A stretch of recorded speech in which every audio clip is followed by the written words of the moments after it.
बिहार की तमाम आंगनबाड़ी सेविकाओं को मेरा नमस्कार।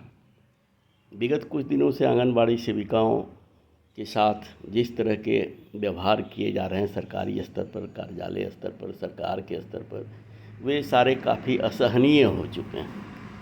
सेविकाओं की धैर्य की परीक्षा ली जा रही है।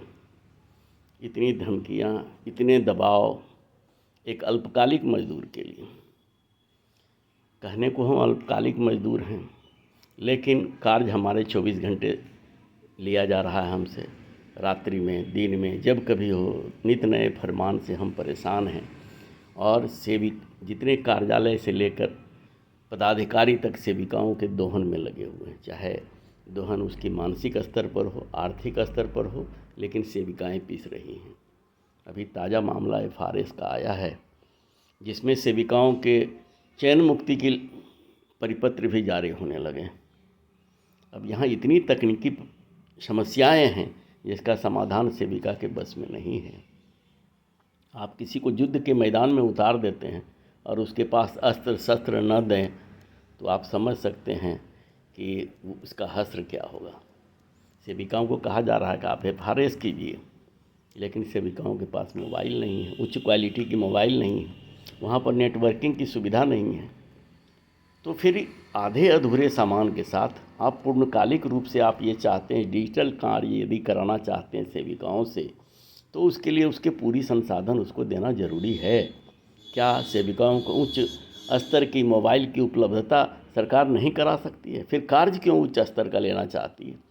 FRS का हम विरोध नहीं कर रहे हैं। FRS एक वही सही प्रक्रिया है जिसके तहत जितने लाभार्थी हैं उनको सही रूप से उसका जो हक है, उसका जो लाभ के लिए सरकार से जो दिया जा रहा है उस तक पहुंचना चाहिए। इसमें कोई दूराई नहीं है। और सरकार का ये कदम, FRS का कदम निश्चित रूप से गैर वाजिब नहीं है, लेकिन सेविकाओं को उसके लिए तैयार करना पड़ेगा। सेविकाओं को उच्च क्वालिटी का मोबाइल देना पड़ेगा। सेविकाओं को एक ट्रेनिंग देनी पड़ेगी। कार्यालय में बैठकर जो चंदा तसीली के काम करते हैं, ऑपरेटर, डाटा ऑपरेटर या और अन्य कार्य जिसके लिए रखा गया है, उन लोगों से किसी ने पूछा है कि सेविकाओं को ट्रेनिंग मिली है क्या? कैसे काम करेगी सेविकाएं? सुदूर क्षेत्र में जहां नेटवर्क नहीं मिल पा रहा है, सेविकाएं परेशान हैं। अपनी डाटा पुराने के लिए पदाधिकारी लोग अनावश्यक दबाव डालते हैं सेविकाओं पर। कहा जा रहा, जिस समय वेरिफिकेशन की बात हो रही थी मोबाइल पर, उस समय ऑफिस की तरफ से कई परियोजनाओं में ये कहा गया कि आप लोग किसी के मोबाइल से इसको कर लीजिए वेरिफिकेशन, जिसके कारण उनका डाटा पूरा हो गया। अफसर बच गए, कर्मचारी बच गए, फंस गई सेविका।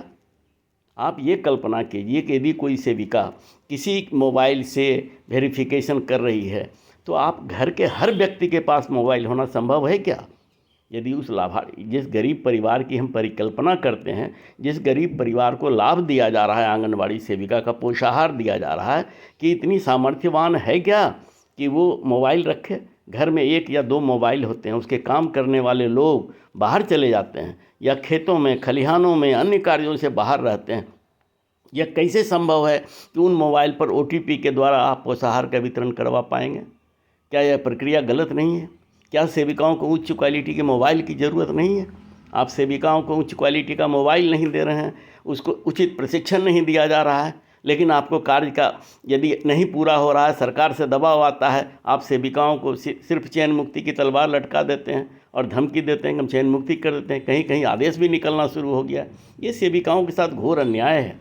एक तो दिन भर का काम कीजिए, अल्पकालिक मजदूर आप हमको बताते हैं। यदि सेविकाएं आज भी ये फैसला कर ले कि हम 4 घंटे की ड्यूटी सरकार द्वारा यदि हमारी निर्धारित है, तो उसी आवर में हम मोबाइल का उपयोग, जो सरकार के द्वारा सेविकाओं को मोबाइल दिया गया है, उसका उपयोग हम उसी 4 घंटे में करेंगे, तो फिर इनकी सारी योजनाओं की हवा निकल जाएगी। क्या करेगी सेविकाएं? सेविकाओं को एक संकल्प लेना होगा, इस तरह के अन्याय का विरोध करना पड़ेगा। क्यों सेविकाएं दोहन कर रही हैं? सेविका मानसिक त्रासदी से जी रही हैं आंगनवाड़ी की सेविकाएं, और जुल्म पर जुल्म ढाए जा रहे हैं। ऑफिस की तरफ से भी, सरकार की ओर से भी बिना सुनिश्चित तैयारी के सेविकाओं के युद्ध के मैदान में ठेल दिया गया, ढकेल दिया गया है। उनको कहा जा रहा है कि ये टारगेट आपको पूरा करना है, नहीं तो नौकरी से आपको बर्खास्त कर देंगे।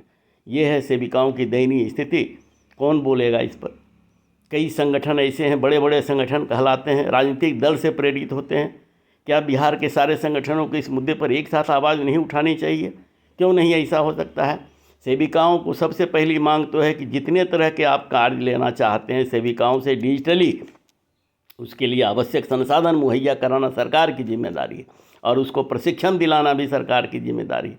और जब तक ये सारे कार्य नहीं होते हैं तब तक FRS जैसे जितने भी कार्यक्रम हैं उस पर रोक लगनी चाहिए।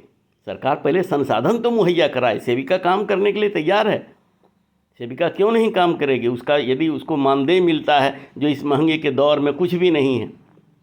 आप नगर निगम के कर्मचारियों को देखिए, 4 घंटे की ड्यूटी करते हैं, 393 रुपये प्रतिदिन के हिसाब से उनका पेमेंट होता है। और सेविकाओं का पेमेंट मात्र 150 रुपया।